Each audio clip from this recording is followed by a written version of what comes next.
Hey everyone, welcome back to the Improv TX Comedy Network. If this is your first time checking out the podcast network, we appreciate it. Please head over to your favorite podcast app, Spotify, Stitcher, Podbean, or iTunes, and give the Improv TX Comedy Network a like. And just a reminder, the Improv TX Comedy Network is live on YouTube with all your favorite comedians on the improv stage. All links can be found in the description. And with that, on to the podcast. Hey everybody, welcome to The Act Out. From open mic to the big stage, comedians tell us how stories were made. I am Duck. Today I'm with an amazing comedian. This guy has some of the best writing in DFW, hands down. The first time I saw you on stage was at an open mic, and I was like, why is this guy doing open mic? He's too good. Like, it was insane. It was absolutely insane. So I'm with Vinnie Corrales. Vinnie, how are you doing today, sir? I'm doing well, man. I'm doing really well. Excellent. Good to see you. Good to be here. So you were TV Corrales before, right? But you changed it up. I did, yeah. Like a year ago, I dropped. TV were the initials, Totally Vain. And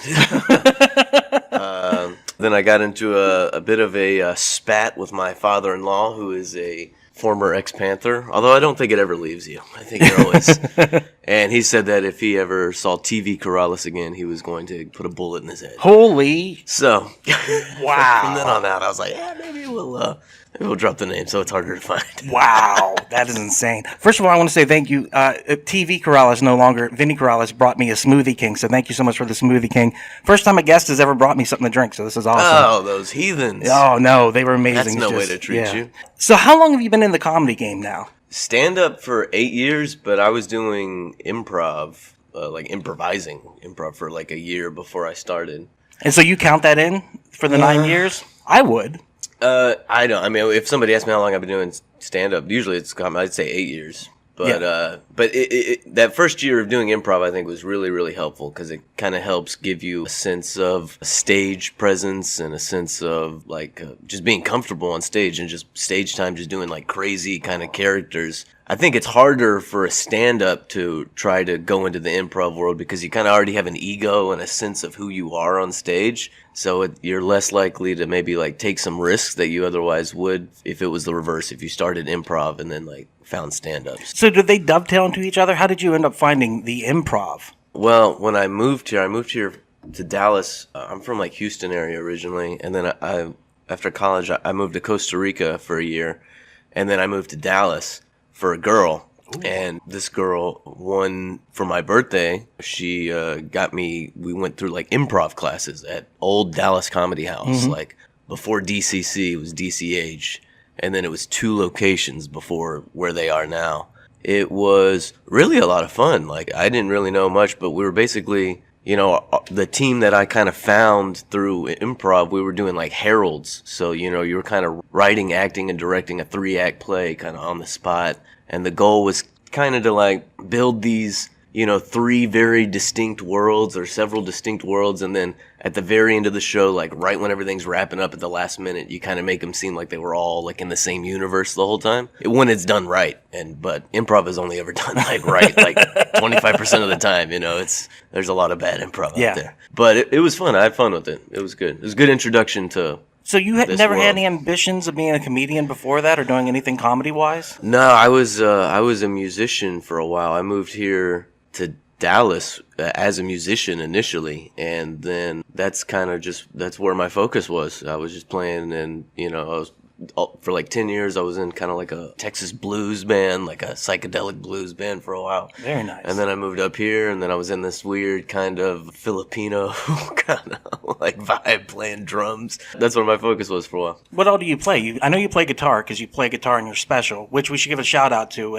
What's it called again? Rebel Without Applause. Rebel Without Applause. I listened to it earlier, and for the first 2 tracks, you're playing the little mini guitar. Oh, yeah, the guitar-lele. Yeah, and it's freaking great. And it works really well with your comedy because you pause a lot, and you hold pauses, and so like... Yeah, really, really well. That's, to me, it's like there's such a crossover between music and comedy. Like, it's all about creating tension and then, like, the resolve. And that first one, it was really kind of a nod to, like, the Mitch Hedberg album when he has like the bass player just kind of, it's just there as like an accompaniment. Like the jokes could stand alone on themselves, but like it's just kind of like, I don't know. I wouldn't do it again. I'm glad I got it out of my system because I wouldn't do it again. No, I've heard you tell the jokes without the guitar, the mini guitar, or whatever it was called, the What was it? Ukulele. It's like a ukulele and a guitar. So I've heard you tell the jokes and kill without them. Like I said, the first time I saw you was on open mic, and I was like, why is this guy at open mic? Like, I was totally shocked. Well, that's why I got so good, because I still go out and work out new shit. And we got such a great scene here. Like, there's no reason not to be good. There's so much stage time. Like, there really is. There's, 10 clubs, 11, 12 clubs now, I think, something like that. And plus, that's what all the smaller venues that you can go to, the bars and stuff like that. DFW is starting to boom up. It's not bad. Yeah, the pandemic was really like a catalyst, I think, for Texas comedy in general, just like as a spotlight kind of turned from the coast, because the coast were out of practice for so long. Yeah. The only people getting reps in were people from here, so we just kind of got better, and then more people kind of started paying attention to the already. I mean, this is a happening scene. Like, I don't care what anybody says. I dig it. And we were here at Addison. We were the first club that was open in the nation, which I don't know if it's a good thing or a bad thing, but I was here during that time, and it was pretty cool. Well, let's go back a little bit. Where are you from originally? I'm from Lake Jackson, Texas, home of Selena, Buc-ee's, and Ron Paul. And Vinnie Corrales, too. And Vinnie Corrales, yeah. Ron Paul actually pulled me from my mother's womb. I'm serious. He was a OBGYN. He was just about my whole graduating class. He delivered us. Oh, really? The first hands who ever touched me. The first man to ever touch me. I don't know if that's cool. It was Ron Paul. Yeah, I'm not going to get political here. But Selena, shout out to Selena. Shout out Buc-ee's. Oh my God, I thought that was a joke. That was so good. You just got to tell that on stage too. Holy shit.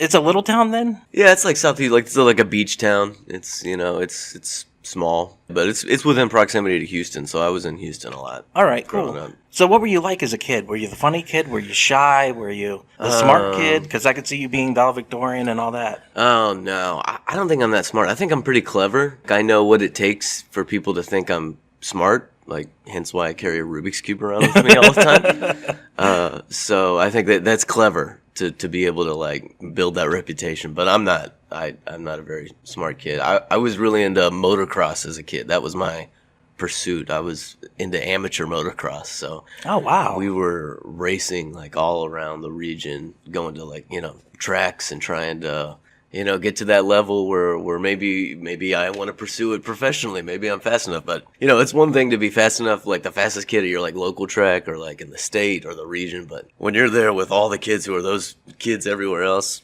and you're coming in, 32nd, 27th, and you're like, maybe, I'm good. Maybe high school band is where I'm at. Maybe French horn is more suited for me. But you still ride motorcycles, right? Oh, I still ride a street bike. Yeah, I got a Yamaha CR 950. It's like a scrambler. It's not like a, As you can see, I don't know motorcycles. I wish it's like an old Steve McQueen kind of type sweet. bike, like kind of 70s, rugged minimalist. Very nice. And I read that somewhere that you and your wife ride motorcycles, or she rides. She rides on the back of me a lot. Yeah. Yeah, that's freaking awesome, dude. So going back to comedy, you were talking about take those classes. What made you decide to actually go for the stand-up at that point? What was the transition from going, I'm pretty okay at improv, or I'm good at improv, I think I'm going to take on this other challenge? Well, the girl that I moved to Dallas for and who got me the tickets to start improv, who I was dating, we broke up eventually. It was just one of those cases where she had all the internet and TV and stuff, and I was just very poor. So, whenever I was living by myself, I didn't have any of that. And I still had an old flip phone, my only flip phone from '08. So I was very disconnected. So I was just kind of manic depressively, just writing a lot. And then I presented some of the stuff to my some of my improv teammates, and they were like, "Hey, that's pretty funny. You might want to take that to an open mic once." And I was like, "Okay." So I did my first one January 15th, 2015, and it was a Thursday at Backdoor, at the old Backdoor location. Now, was your set clean enough to be okay for Backdoor? Or? Oh, for sure. Yeah. Okay. The only thing is I went over, way over. You ran the light. Oh, big time. I didn't know what any of that was. Yeah. And it was this big kind of spiel about being pretentious and spraying yourself with a mace, and it had this big ending at the end, and then Linda turned the music on, and then we got out, and she was like, how could you go over? Don't you know what the light means? She was really just laying it into me, and she was like, that was, funny enough, so we kept going, but you gotta stop doing it. And then after her, ramp up, I was like, so you thought it was funny? She was like, But she's nice. 6 months into doing that, then Linda asked me to start working weekend at Bettor. So I was just seating people and timing and lighting and working the door to get stage time. Oh, very nice. When I first started there. So, very nice, yeah. So being clean was never really... I like having like a boundary. Like I think Bettor is good practice. I think it helps you as a writer because you know where the line is, so you actually know what you can do to kind of like tiptoe it very kind of tongue-in-cheek. I think it makes you a better writer. And on your special, it was recorded at Bettor, correct? Yeah. So I was listening to it, and I'm sitting there going, you know what? Like, it's risque. Like, you run the line, but you never say anything that passes the line. And I kept wondering how you got away with it, because I know that they're clean over there. But then I was just like, man, he's good. And the one thing that always impresses me about your comedy is you're king of the twist. Like, you always have this twist, and then you hit with a punch that no one sees coming. So it's amazing, dude. It's one of my favorite things. I think of any of your jokes, like the quinoa joke, which we won't give it away. Oh, but yeah. That's an amazing twist, and it's such a great build-up. And like you said, building the tension and just keep layering it on. It's just one of those things where does that come from? Were you always kind of quick on your feet when it came to stuff like that? Well, like, going back to like how you asked like how I was a kid, like I wasn't like the class clown. The class clown was this guy, Jared, he was actually voted class clown.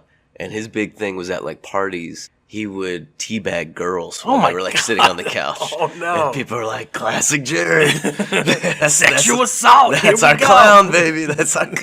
And I was just always, like, the guy, like, what, these people think this is funny? Like, what is this? So, like, my style of humor was very much, like, I would try to get all the kids to say, like when we're in middle school, I was like, all right, with our teacher today, everybody, instead of saying the word also, let's say and it'll just be very subtle and subliminal. And if you say it without like any laughter or anything, she's going to think that she's like losing her mind or something. So that was kind of my like style of humor, is like kind of a little subversive, a little like under the radar, but like with a big pop. I think a lot of that kind of bleeds over from like thinking musically too, just like, you know, building tension, and then like at the very last second, just, you know, it's release. It's back to the one chord. It's, you know, the two arts are very sacred, music and comedy, and that's why like I don't think I would ever do the Get to Lately thing again too, because like I see a lot of like musical comics who just don't do it right. Like it's not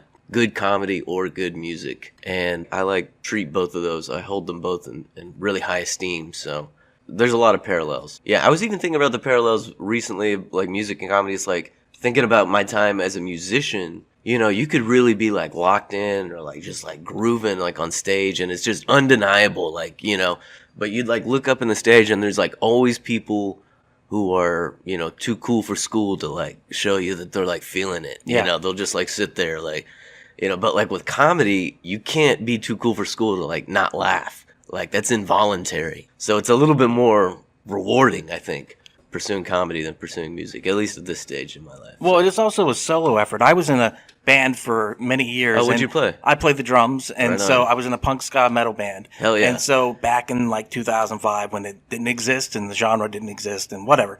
So we had a blast. But playing with an ensemble, knowing that you have people who have your back, you know, especially the bass player and the drummer, you know, grooving together on that stuff. It's completely different. That's why I was so afraid to do comedy for so long, because I could go on stage and play drums like it's nobody's business, but to get up there and stand in front of people, I was so scared. So were you scared? Did you feel that the first time you went up, or do you think because you were in a band for so long you were fine? I think, yeah, the band thing helped and the improv thing helped too. But that's the good thing about improv too, is like whenever it goes bad, you have other people to commiserate with. It's your fault. You know, and stand up, when it goes bad, it's a very lonely ride home. It's a lot of what am I doing in my life kind of thoughts. 3 days worth of, oh God, I suck. I just don't even know what's wrong with me. Yeah, it's definitely different, and it's scary. I like you said, with improv, the troupe aspect, and everyone's always so positive. You never meet an improv troupe where people are yelling at each other. It's always, yes, and got your back. Comedy's such a different beast. Stand-up comedy is such a different beast. It's just you out there and just you in the crowd and having a conversation. And that's the other thing I want to compliment you on, and I already said it, you're pausing. You take long pauses in between your jokes. Did you always do that from the beginning, or is that something you learned over time? Yeah, I've always never felt like I was in a rush to get to a punchline. I've always felt like if you can kind of grip them with like a premise, you know, and then maybe get some like laughs like in a premise, And then it's just nice to know, like, oh yeah, they're laughing at this. Like, I got this thing in my back pocket. Wait till they hear this, you know? So, like, once you know that, because, like, at a certain point, stand-up becomes less an art and more a science, you know? Because, you know, this joke has worked 99 times out of 100. So, like, I can play with timing. So, like, a lot of that kind of came from, like, maybe just being bored from, like, the way I was telling the joke initially, and then just, like, you know how, like, whenever you sometimes I'll get in, like, writer's block, like a creative block, and I'm like, oh, I still want to, like, go out and work on something, so I'll do, like, an old joke, but I'll just say it differently. Like, I'll give, you know, different emphasis somewhere. I'll slow it down, I'll speed it up in spots. And I think maybe just, like, trial and error with that a lot, I just kind of settled in and was very comfortable with silence, like, because I always felt like the destination was going to be worth it. It was okay to pause. It was okay to have these, like, moments of, like, just, like, tension that you can feel in the room, because that's how much faith I had in the punchline, like, you know, making it all worth it. It's got to be a natural thing, because you're doing it even right now as you talk. Like, you have this thread that you're going along, and you're building tension as you're talking. So it must be just something natural to you. I guess it is, you know. Yeah. It's crazy, dude. And also, I love the idea of stretching the tape, of kind of warping it and going, I'd like to go faster here, I'd like to go slower here. You're always practicing. Yeah, but without, like, sacrificing fat in the joke, though. Like, not making it more wordy than it has to be. Just purely what you said, just stretching it. Like, everything is still there. All the permutation of words are still there. You're just kind of playing with it. You're playing with the syllables. That's a good way of thinking of stretching. I like that. Yeah. So what's it like being a preschool teacher? Are you still doing that? Hell yeah, baby. 2-time teacher of the year right here. So how long have you been doing that? We're going on 10 years. 10 years? Oh, wow. I know you get some of your material from that. I'm sure you get new material every day from the kids, because kids they say the wildest stuff. This kid, Toby, last week, he's a little Vietnamese boy. And Cliff is just starting to realize, like, differences of, like, how kids look. And he was like, hey, Mr. Vinnie, is Toby even from Texas? Oh, Jesus. And Toby heard this, and he was like, what? I have cowboy boots. It was so good. It was like, it's good. Yeah, it's good. I was watching this, like, panel of doctors, psychologists, whoever, who were talking about psychedelics, and, you know, like, the pros, the cons of them. They're, like, on stage giving thing, and somebody asked, like, what you could do to, like, supplement that experience if you didn't want to actually, like, ingest a psychedelic. And the lady was like, oh, well, we've seen, like, brain scans of this, and there is a thing. You can just spend time with a 4-year-old or a 5-year-old. What? And she was like, yeah, that, like, it triggers, like, a similar kind of thing to the brain that, like, they see with, like, psychedelics. And I think about that, and I'm like, I'm going on, like, 10 years of this, like, straight. Like, we're like a private school. We don't get summer. Like, we're going every day, baby. Yeah. Like, I'm like the Sid Barrett. Yeah, dude, 100%. Yeah. I'm like living just in don't leave the band. Psychedelic world. Yeah, dude, that's awesome. It would definitely change the way you see the world and your perspective, because children do have that, like you said, he thought it came down to the boots. That's hysterical, dude. Yeah. And that's like, they just see the world so differently. That's what scares me about having children, though, too, is we program them with our and that scares me, because a lot of people have some bad out there. And so, but we're just the product of what we were told. I was feeling it in my pocket, and I brought one of these things. What is it? I had this thing in my pocket. Is it a dog thing? No. What's it do? Cricket chirps, dude. You could have been doing that the whole time, and I wouldn't have known. These are the pants that I didn't think I thought I had different black pants on. Well, let's get back kind of to. I'll bring it back. I'll bring it back. I didn't mean to derail it. Nope. Totally. I derailed it because my thought process. I'm going to delete that all out. But I'm telling you, man, I think that all the time. We're just a product of somebody said something, and we went, "Oh, okay. I guess you're right." For sure, and it takes a while to kind of like shatter that kind of illusion. Like it could even be simple stuff. Like I remember growing up thinking that like I was gay for a little bit, and it was all because like I had older cousins. They asked me like to look at my fingernails, check my fingernails, and I went like this or something, and they're like, "Oh, you're gay," because I guess if you're not gay, you would do this. There's two different ways. That was their litmus test. So this is gay. This is Were you straight. even old enough to know what gay was? No, but they told me that I was that, and so then I just kind of grew up for a little bit thinking I was this thing. And But that's exactly it. Like, we're told how to think, and like the bullying aspect of it is a big thing. You know what I mean? Like, I have extreme PTSD from being bullied from school, and you know, I would love to just let it go of it, but subconsciously I can't. Yeah. You know? Anyhow, so what was it like the first time you hosted? When you got the gig to go up for the first time and actually get paid?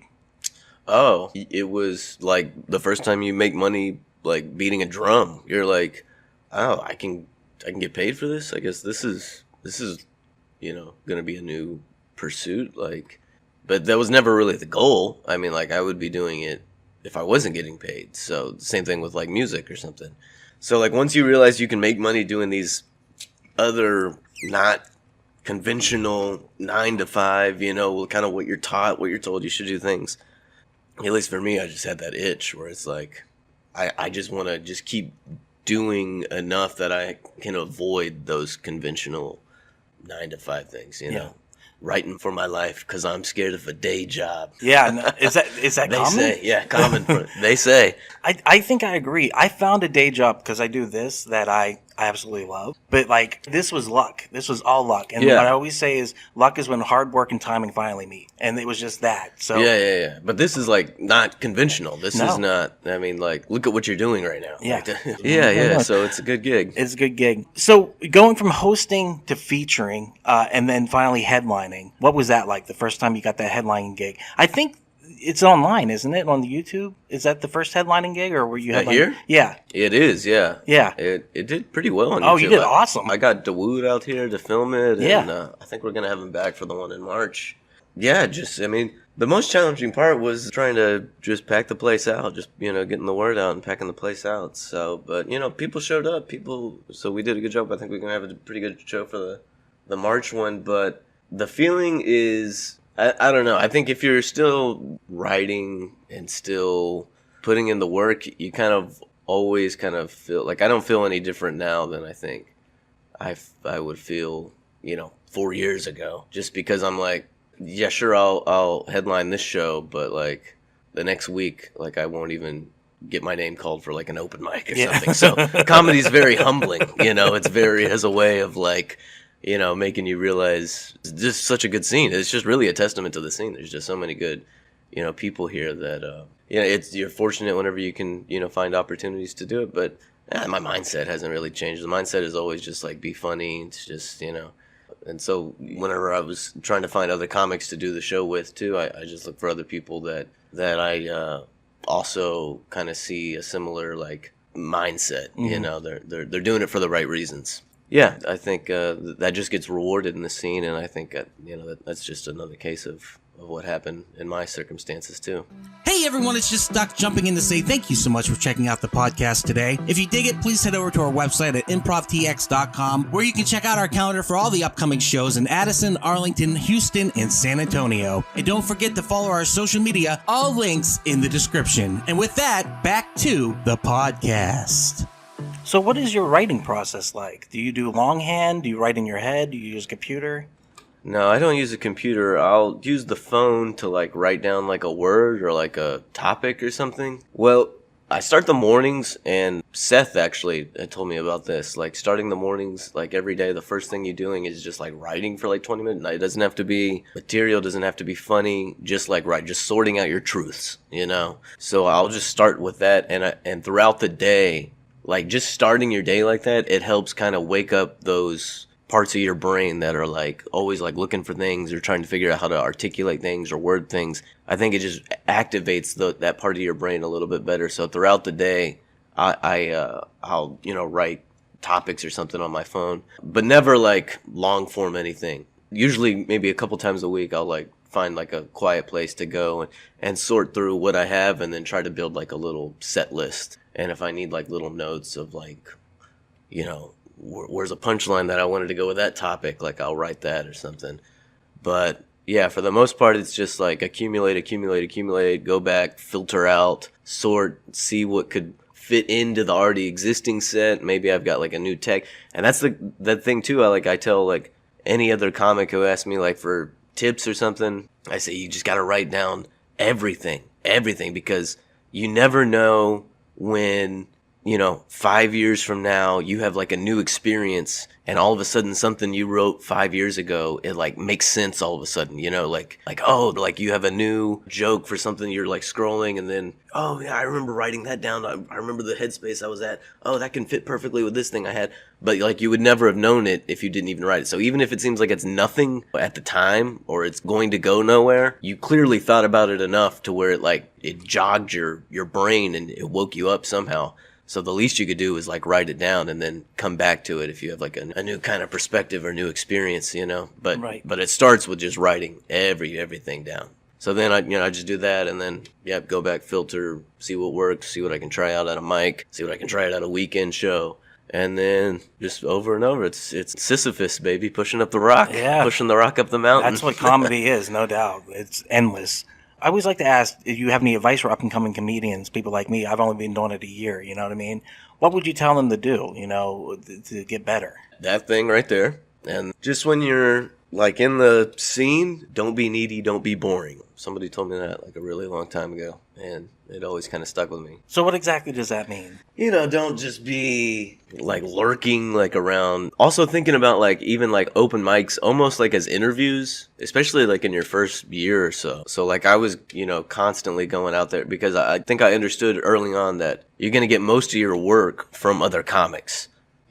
Most of the work you get is not going to be from clubs for the most part, especially that first year, So whenever you're on stage, I try to treat most mics like I would a show. So like I very rarely am I out there with notes or am I out there like kind of just wasting time. I only go to a mic to try to get something productive out of it. Like I'm never there just to hang out or, just to be seen or anything. But like whenever you are around comics though, just try to serve the scene. If you just try to serve the scene, like what you're doing right here is already a great job. Mm-hmm. Like this podcast is a great service of the scene, because ultimately I think like it's the scene itself is going to elevate. Like it's us like helping each other out, promoting each other's stuff on IG or whatever. And I think because of that, the scene will kind of rise a little bit more so than just like one specific person. Ralph is an exception, obviously. He's killing it right now. But I was saying that before Ralph, just because like,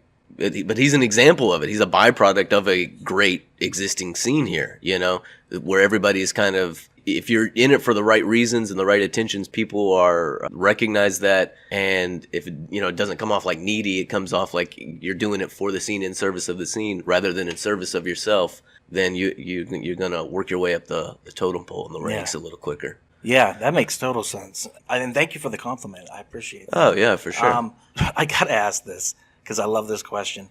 What is the weirdest thing you ever saw on stage? And please tell me it's when the guy threw his leg at you.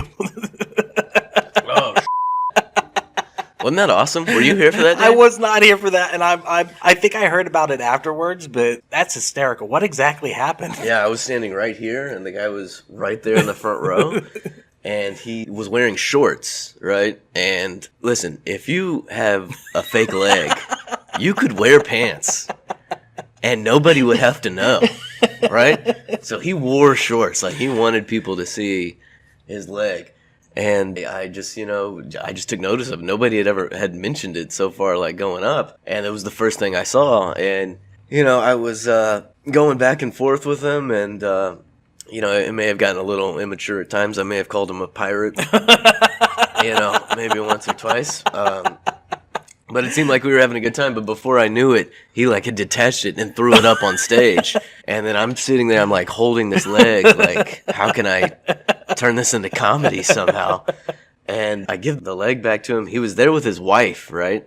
His wife did not seem very happy about it. Yeah. His wife, it was kind of like almost like a Will Smith, Jada Smith kind of thing. Because at first he seemed like he was happy about it. And then he looked at her, and then all of a sudden, maybe he wasn't so happy. I guess she doesn't. So, like, the next day, I got a message on Instagram, and she was like, I'm the wife of the man you accosted yesterday on stage. She was like, my husband is a amputee or whatever. She was like, you called him a pirate? That is a slur against amputees everywhere. You ought to be ashamed of yourself. And I'm like, I didn't even know amputees had their own slur. So it was a real educational moment for me. But I was like, oh, I didn't apologize. I feel like I was like, hey, it seemed like everybody was having a good time. None of that was written on stage. We were just kind of messing around, seeing what jokes worked, seeing what jokes had legs. and then I see the ... and then nothing, right? A few hours later, like whenever I got home, I looked at my IG again, and I got a message from the husband, from the pirate. Oh, no. And he said, oh, hey, I'm the guy that you were having fun with. He said, having fun. He was like, my wife, she's not a big fan of it. She doesn't really like the humor about the leg. I'm fine with it. It's okay with me. She has always kind of had an issue with it. And to be honest, I don't really know how much time she's got left. Whoa. Which is a really ominous thing to say. Yeah, what's that mean? To me, by the end of that week, they were either divorced or he made her walk the plank or something. Like,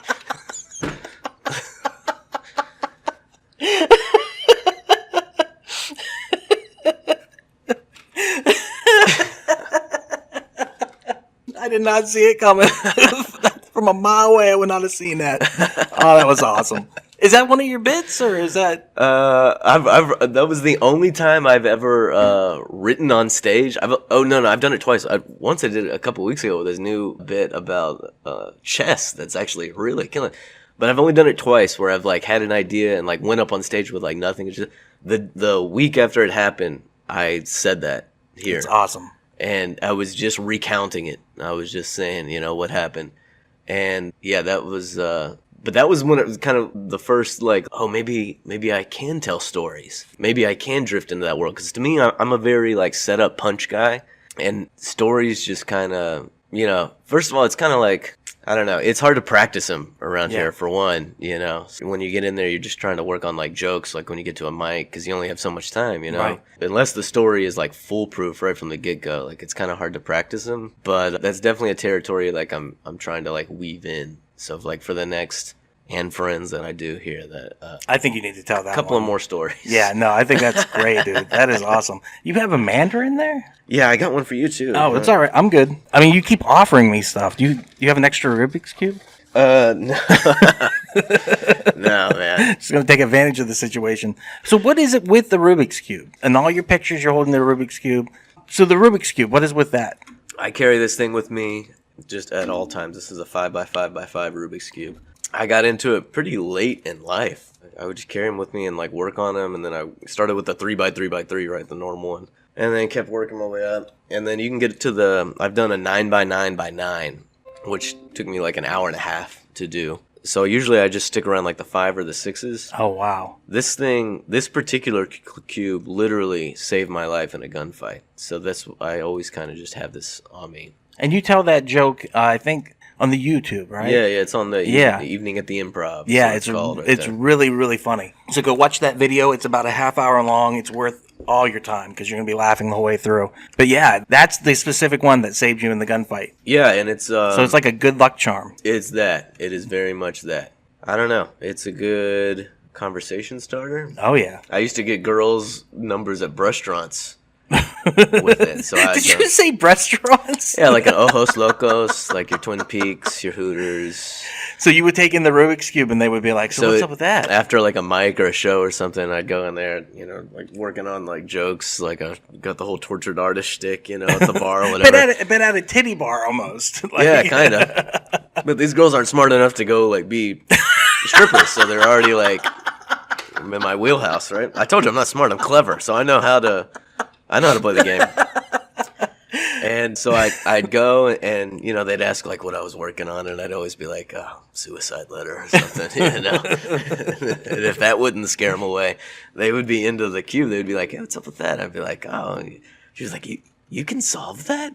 And it'd be like, in my head, I'm like, if I'm stupid enough to bring it out in public, don't you think I might be smart enough to know how to put? Because I used to like take it out like to backdoor at the bar, and I would like hustle people with it.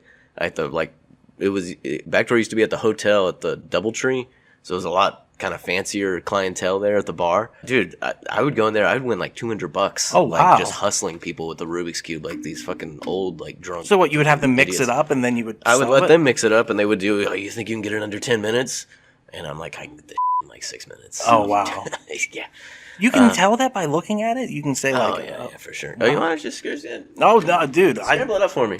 And then, so I would go to these restaurants, and I'd always be able, they would be like, oh, how long is it going to take you to solve that? And I would always say, it was like a script, dude. It was like, well, how long would impress you? And they'd be like, oh, I don't know, like 15 minutes or something. And I'm like, good God, these girls.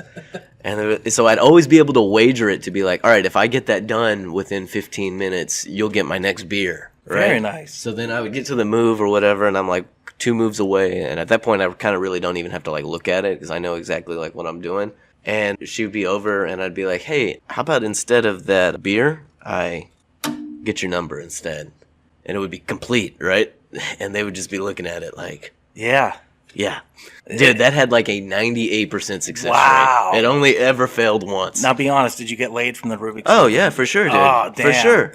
Damn, I gotta get me a cube then. Dude, Cube is life, baby. Yeah. Cubism. And you started it later in life, you said? Yeah, I was like 24, 25. Wow. I started doing stand-up before I started doing the Cube. Yeah. And I would just bring this to like mics with me all the time, and I was always working on it while I was waiting on. Oh, that's genius. So you Other were stuff. learning that skill while Yeah, learning I a used to skill. bring it up on stage, actually. And play with it as you were... I would throw it in the crowd, and they would scramble it. I would tell some jokes. I would get it back, and then I would work on it while I was... And I had jokes to go along with it. And if I didn't finish it in time, I had outs. I had ways to, like, make it wow. funny. But then the pandemic happened, and then I started getting, like... I didn't know how people would feel about me throwing it out there and them touching it and shit. And then so I just stopped, and I just never kind of brought it back. Oh, that's awesome, though. That's so much fun. Maybe I will. Yeah, you should definitely bring that back. That's a fun little bit, I guess, is what you would call... I don't even know what you would call that. That's just clever. Once again, clever. Yeah. There you go. It's a shtick, as my dad would. I'm just so happy it got you laid, dude. Like, Oh, that's yeah, insane. Like, dude, I used to take that thing to strip clubs. I'd get free lap dances with it. oh, wow. It's gotten me out of tickets before, And like you said, it saved your life, too. So and it saved my life. yeah, it's definitely a token. That's definitely, if you were an Inception, that would be your little thing. So where do you see yourself the next 5 years? Where do you want to be? Oh, if I could just keep being funny, that's goal number one.